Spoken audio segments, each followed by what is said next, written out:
Alright, magandang araw po sa lahat ng ating mga kababayan, lalo na dito sa bayan po ng Santa Cruz, Laguna. Ating pong kapiling ngayon ating makakausap si Konsehal Trophy Tolentino, kaugnay po doon sa pursuant Proclamation 124 ng Pangulong Rodrigo Duterte sa kanyang panahon na magkaroon ng Bible Week, no? Every year merong isang linggong Bible Week, no? Pero ngayon nang ipinasa ni naipasa na po ba ito, Cons? Pangulong Duterte, 1 month po. 1 month. So, inadapt ni Konsehal Trophy Tolentino dito sa bayan ng Santa Cruz ay 1 month. 1 month na Bible, 1 month na celebration ng Bible Month. Bible Month celebration. Alamin natin kay Konsehal Trophy Tolentino kung ano ang mga nakapaloob sa kanyang ordinansa at ano ang mga nakalatag nito at nakapaloob at ano pang mga programa na maaaring mapakinabangan natin mga kababayan, lalo tigit na lang lahat ng mga nanira dito ay sila ay magkaroon ng higit na malalim na pag-aaral sa Biblia at ang magkaroon din sila ng moral values ang lahat ating mga kababayan. Cons, magandang hapon. Ano po bang anong ordinansa po ba ito na maaaring mapapakinabangan ng ating mga kababayan? Magandang araw po sa inyo, Sir JR, sa inyo pong tagapanood, tagapakinig, sa akin pong mga kababayan. Unang-una po, masaya po ako sapagkat ako po yung nag-akda po ng pagsususog ng pag-update ng ating batas from Bible Week, which is celebrated every week, pero ginawa po natin Bible Month celebration na po. Because ito pong batas na to hindi naman po bago. Yung pong dati ay pinattern pa po dun sa luma pong Presidential Proclamation. Ang una pong Presidential Proclamation, yung Proclamation number 2242 nung panahon po ng Pangulong Marcos, at sinundan naman po yan ng Proclamation number 44 ni President Corazon Aquino. Tapos sinundan din po ng Proclamation 1067 ng Pangulong Fidel Ramos. Nung po ako'y naka-attend at naimbitahan po ako sa isang barangay para po sa Bible Week celebration, nandun po ako nakikinig, nakita ko po na yung batas po natin, yung municipal ordinance, ay nakaangkla pa po sa lumang batas, yung 1067, ni Pangulong Fidel Ramos. And if I remember right, during January 5 of 2017, naipasa na po at naisabatas na po sa pamamagitan ng Proclamation number 124 ni Pangulong Rodrigo Roa Duterte, na ito po yung naging batas na, na dinedeclare na po ang buwan ng Enero ng bawat taon na maging National Bible Month celebration na nagko-culminate po sa last week of January dun sa tinaguriang National Bible Week. So nakita ko po yung importansya nito, hindi sapat ang isang linggo eh.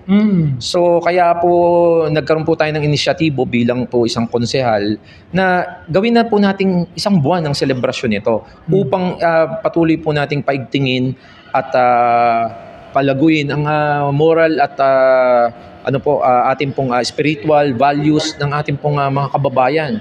Alam niyo naman po sa isang bayan, hindi po unlad yan kapag ka po ang spiritual, moral values ay medyo mahina. Kaya po ang pakay po ng batas na ito na ating pong inakda ay upang palaganapin pa ang salita po ng Diyos, at syempre ang epekto naman po nito magiging mabuti yung ating pong mga kababayan. Yun po. Dahil ang uso ngayon, dahil tayo na sa issue ng politika, at least maging aware din sila dun sa pag-aaral sa Biblia, Yes, okay. na higit na lumalim yung kanilang paniniwala at pananampalataya sa ating dakilang Diyos. Opo. Yan po talaga kasi hindi po natin magagawa yung ating mga gustong gawain kapag ka po walang basbas ng Panginoon. Ako po yung naniniwala po doon. Ano po? At syempre, ang pasusunurin mo mga tao lahat ng tao may puso yan. So dapat ang unahin natin, turuan natin ang puso. Tingnan nyo nga rin po yung ibang mga like bansang Hapon. Hindi naman puro yung tinuturo dyan, hindi lang po kaalaman, kundi yung konsensya, yung kanila pong yung kanilang pong moral sense, ang kanila pong ini-improve. Kita nyo naman po kung gaano kaunlad po ang ating pong mga mga kapwa, ating pong mga Japanese na nakikita natin, yung kultura po nila. So gusto po natin na kahit papano tayo dito sa ating bayan ng Santa Cruz, magsimula po tayo sa ganyan. To recover yung moral recovery, tapos strengthen our spiritual values, at yung pong ating pong yan po yung ating magdadala sa atin kung saan po natin gustong pumunta. Coach, nung tayo naumpisa, ito yung naumpisa na ba, Coach? implemented na ito? Opo, last January, sinelebrate po yung National Bible Week. Nagpo-culminate nga po yan doon sa last week of January. But next year, magkakaroon po tayo ng mas maganda pong pagtalakay dito dahil hindi na po isang linggo lang, kundi isang buwan na po ang magiging pagtalakay nito. So, nakakasama natin yung ating mga pastor, mga iba't ibang religious sectors. Natutuwa po sila sapagkat ang pagbabahagi naman po talaga ng salita ng Diyos tungkol sa ating pong spiritual or ating pong moral na kalooban ay hindi naman po natatangi sa isang linggo o kundi habang panahon dapat po nasa sa isip natin. At lalo pa yung mga bata na ngayon pa lang ay magiging future leaders natin yan. Siguro napapanahon na dapat po iayos po natin sila para po wag mawala yung sinimulan po ng ating pong nauna sa ating mga leaders na tinatalaga sa bayan. Nung ito, Cons, ay naging batas na sa inyong bayan, tanong ko lang, ano naging feedback ng mga spiritual leaders o mga iba't ibang sangay ng mga iba-ibang denomination na anong feedback? O sila po ba'y nakikisa o meron na po bang nabubuong talagang pagkakaisa? Alam mo, Sir JR, nung binalita ko to sa mga pastor, tuwan-tuwa po sila. Dahil sapagkat sila mismo, alam nila na ito yung importante na masimulan at kalakihan ng mga bata, yung mga kasalukuyan natin, mga leaders, yung pag-aaral po ng salita ng Diyos. So, natutuwa po sila. At ito pong pagpasa ng batas natin to, bagong-bago lang. Last session lang po namin, last Monday, pinasa po natin. Kaya po, we are hoping for the best kung nagandahan nga po sila sa nangyari sa isang linggong pagse-celebrate, siguro mas lalong magiging kapaki-pakinabang dahil isang buwan na po nating i-celebrate tong National Bible Month. At narinig ko dun sa aming isang pastor, ano po ito, tayo raw po ang Santa Cruz daw ang nauna sa paggagawa nitong Municipal Bible Month celebration kasi kalimitan po Municipal Bible Week lang ang sineselebrate pero ang Santa Cruz, sabi ko nga po kaya nga Santa Cruz dapat dito magmula dahil yung cruz, di ba, the way of the cross, so it is but right na dito po magsimula ang pagse-celebrate ng Bible Month. Ito po ba, Cons, ay bahagi ng magandang pamumuno ng naglilingkod dito sa bayan ng Santa Cruz ay this is a part of the good governance? Of course. Alam mo, yung ating pong pinuno, si Mayor Egay, lagi po yan ganyan bago magsimula sa isang bagay, talaga pong ang inuuna, makikita mo po sa kanya na Panginoong Diyos. Kaya po tayo bilang isang konsehal po ng bayan, nakita po natin at naniniwala po tayo sa mga pangunahing mga ginagawa po ng ating butihing Mayor.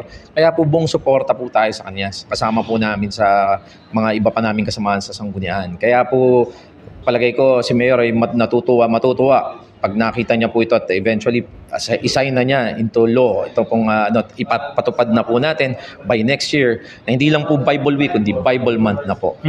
Cons, panawagan at dagdag pang panawagan sa inyong mga kababayan na maging aware sila sa ganitong dahil napakagandang isang napakagandang batas ito sa inyong pong bayan na mag-create ng magandang pag-aaral patungkol sa Biblia. At the same time, lumalalim yung kanilang values, moral values, no?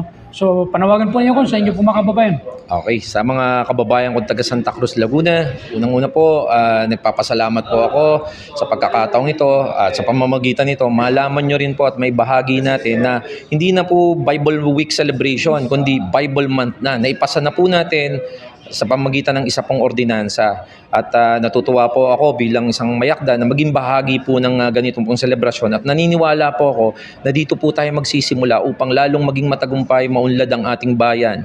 Kapag tayo po ay naniniwala sa ating pong Panginoon, siguro gagabayan po niya lagi tayo saan man po tayo patungo.